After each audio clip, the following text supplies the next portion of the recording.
کمر کے نیچے کے حصے میں اور رانوں میں تکلیف بھی پیدا کرتا ہے۔ اس مرض سے سب سے زیادہ متاثر ہونے والی چیز ہڈیاں ہوتی ہیں، بالخصوص کولے کی ہڈی، کمر کے نیچے اور ریڑھ کی ہڈی شامل ہے۔ اس مرض سے بچا کیسے جا سکتا ہے، اس کی ابتدائی علامات کیا ہے، اس سب پر بات کرنے کے لیے آج ہم نے اپنے اسٹوڈیو میں مدعو کیا ہے ڈاکٹر عباس کھوکر، انکالوجسٹ ایسوسیٹ پروفیسر ہیں۔ خوش آمدید سر، ویلکم ٹو جاگو لاہور سر۔ السلام علیکم جی، بہت شکریہ آپ کا۔ السلام سر، کیسے ہیں آپ؟ الحمدللہ، آپ سنائیے، آپ ٹھیک ہیں؟ جی سر الحمدللہ۔ سر نارملی کینسر کے بارے میں تو لوگ جانتے ہیں، لیکن پروسٹیٹ کینسر ہے کیا؟ لوگ اس بارے میں لوگوں کو اتنی آگاہی نہیں ہے، یہ بیسیکلی ہے کیا، اس کا آغاز کیسے ہوتا ہے، اس کے بارے میں بتائیے۔ جیسے آپ نے بتایا کہ پروسٹیٹ کینسر مثانے کے غدود کی بیماری ہے، اور اس کی علامات بھی مثانے سے متعلق ہوں گی کہ پیشاب میں رکاوٹ کا آنا، اس میں بار بار آنا، تھوڑا تھوڑا آنا، رات کے ٹائم بار بار اٹھنا، اور پیشاب سے متعلق اس میں درد ہونا یا کبھی اس میں بلیڈنگ کا آنا۔ یہ ساری علامات ہیں جو پروسٹیٹ کینسر یا مثانے کی بیماریوں سے متعلق ہو سکتی ہیں، لیکن یاد رکھنے کی بات ہے کہ ضروری نہیں کہ یہ ساری علامات پروسٹیٹ کینسر کی ہوں، یہ اور بہت ساری چیزوں میں آتی ہیں، اس لیے اس سے خوفزدہ ہونے کی ضرورت نہیں ہے، اپنے ڈاکٹر سے رابطہ کرنے کی ضرورت ہے۔ جی، تو کیا لگتا ہے آپ کو کہ اس کے آغاز کیسے ہوتا ہے، کیسے معلوم ہوتا ہے کہ اس کی کیفیت جب یہ سٹارٹ ہوتا ہے، کیا اس کی کیفیت ہوتی ہے اس کی؟ جی، اس کی علامات میں وہی مثانے کے متعلق مسائل پیدا ہو جاتے ہیں، پیشاب تھوڑا تھوڑا آتا ہے، رکاوٹ محسوس ہوتی ہے، پیشاب کرنے میں ویٹ کرنا پڑتا ہے کہ پیشاب آ نہیں رہا اور پھر آتا ہے، اس کی سٹریم اچھی نہیں ہوتی۔ تو یہ علامات ہوتی ہیں جس کی وجہ سے ہم اس کی طرف شک، لیکن ضروری بات ہے کہ ہر ایج میں یہ نہیں ہوتا، عام طور پہ ایج زیادہ لوگوں میں، بوڑھے لوگوں میں یہ بیماری پائی جاتی ہے، 60 سال کے بعد یہ بیماری زیادہ اس میں چانسز ہوتے ہیں، اور ایج ایسا رسک فیکٹر ہے جس کو ہم اوور کم نہیں کر سکتے، لیکن پروسٹیٹ کینسر عموماً بوڑھے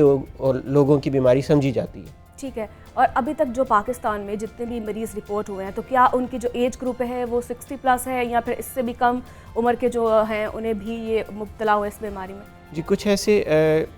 فیملیز ہیں جن کے اندر کینسر اور جینیٹک مسائل ہوتے ہیں، ان کے اندر یہ بیماری جلدی بھی آ سکتی ہے، ان میں 45 اور 50 کی ایج میں بھی بیماری دیکھی گئی ہے، لیکن ان کی فگر بہت کم ہے، ان کی پرسنٹیج پروپورشن بہت کم ہے،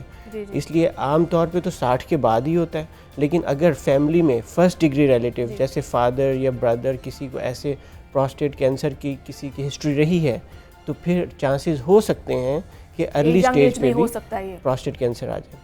ٹھیک ہے، اور اس کی میڈیکیشن کیا ہوتی ہے، کیا یہ اس کا علاج ممکن ہے پاکستان میں؟ دیکھیے، باقی کینسرز کی طرح اگر پروسٹیٹ کینسر بھی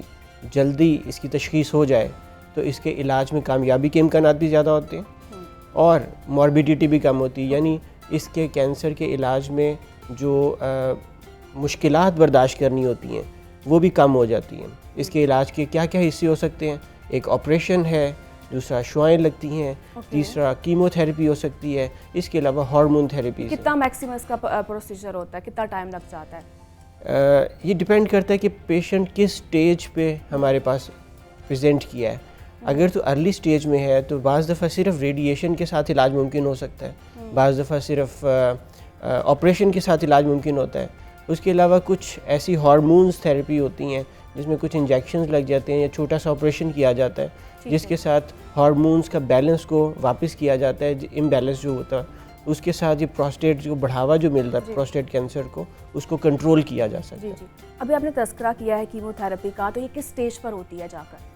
اگر تو ڈیزیز بڑھ چکی ہے، میٹاسٹیٹک ڈیزیز ہے، میٹاسٹیٹک سے مراد ہے کہ کینسر پھیل چکا، ابھی آپ نے شروع میں انٹروڈکشن میں بتایا کہ یہ اکثر بونز میں چلی جاتی ہے، اس کے لیے ٹیسٹ کروائے جاتے ہیں، اور اگر پتہ چلے کہ بیماری بونز میں جا چکی ہے تو اٹ مینس کہ یہ سٹیج 4 ہے اور میٹاسٹیٹک ہے۔ اس کا مطلب ہے بیماری کو کنٹرول کیا جا سکتا ہے، ختم نہیں کیا جا سکتا، اور اس سٹیج پہ ہمیں مریض کو کیمو تھراپی اور لمبی دورانیے کے لیے استعمال کرنے والی دوائیوں کے اوپر اس کو شروع کرنا ہوتا ہے۔ تو یہ جسم کے کس حصے کو افیکٹ کرتی ہے؟ زیادہ ہڈیوں کو یہ افیکٹ کرتی ہے؟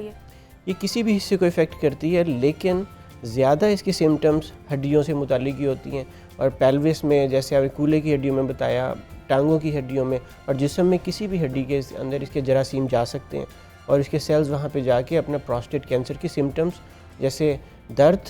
جیسے کہ فریکچرز اور کمزور ہڈیاں، آسٹیوپینیا، اس طرح کی سمٹمز کو ظاہر ہو سکتی ہیں۔ تو جیسے کہ چھاتی کا جو سرطان ہے وہ نارملی جو ہے خواتین میں زیادہ ہے، اس کی جو ہے شرح زیادہ بتائی جاتی ہے، لیکن یہ جو ہے یہ مردوں میں اس کی تعداد زیادہ بتائی جا رہی ہے، اس کی شرح زیادہ ہے؟ جی، پروسٹیٹ ایکچولی ہوتا ہی مردوں میں،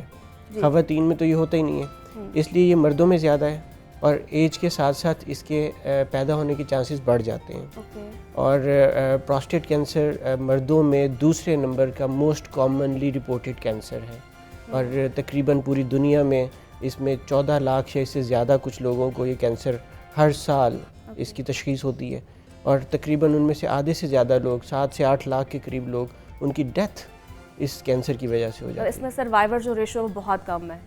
جی، survivor ratio again it depends کہ کس سٹیج پہ مریض پریزنٹ کیا ہے۔ ارلی سٹیج پہ پریزنٹ کرے تو اس کے چانسز بہت اچھے ہوتے ہیں، لیکن عموماً اس بیماری میں سائلنٹ ہوتی ہے، اس میں پتہ نہیں چلتا، اس کے سمٹمز اوور لیپ کرتے ہیں دوسری ڈیزیزز کے ساتھ۔ پروسٹیٹ میں کچھ ایسے مسائل ہیں جیسے بینائن پروسٹیٹک ہائپرٹرافی ہے، جس میں پروسٹیٹ کا غدود بڑھ جاتا ہے، کینسر نہیں ہوتا لیکن بڑھ جاتا ہے، اس میں بھی علامات ایسی آتی ہیں۔ تو اس میں کیا ہوتا ہے کہ بعض دفعہ مریض لیٹ پریزنٹ کرتا ہے، جب پریزنٹ لیٹ کرتا ہے تو چانسز ہوتے ہیں کہ مریض کی بیماری پھیل چکی ہو، اور پھیل جائے گی تو پھر اس کی ٹریٹمنٹ اور اس کے مشکلات آئیں گی، اور پھر سروائیول بھی کم ہو جائے گا۔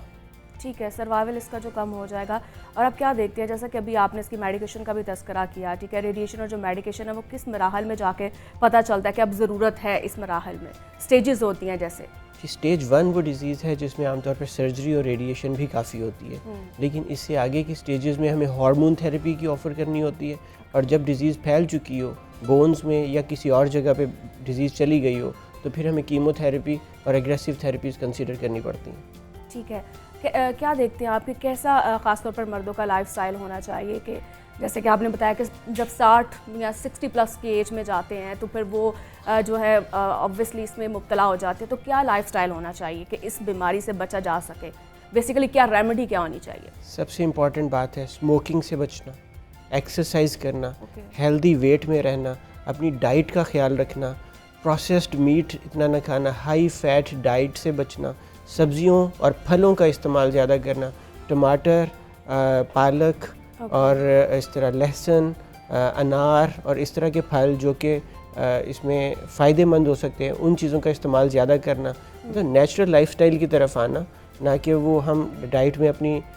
فیٹس کا استعمال زیادہ کرتے رہیں، ہم ایکسرسائز نہ کریں، سیڈنٹری لائف سٹائل ہوگا تو اوبیس بھی ہو جائیں گے، اور چانسز ہوں گے کہ کینسر نہ صرف پروسٹیٹ بلکہ اور بھی کینسرز کے پیدا ہونے کے چانسز اس میں بڑھ جاتے ہیں۔ بیسیکلی جو اسموکنگ حضرات ہیں یہ ان کے لیے زیادہ ڈینجرس ہے یہ؟ جی، اسموکنگ تو جی میں سمجھتا ہوں کہ اس کے اوپر مکمل بین ہونا چائیے، اور اسموکنگ کی وجہ سے نہ صرف کینسر اور ہر طرح کینسر، لنگ کینسر اور مطلب there are more then 60 cancer جو لنگ اسموکنگ سے متعلق ہیں،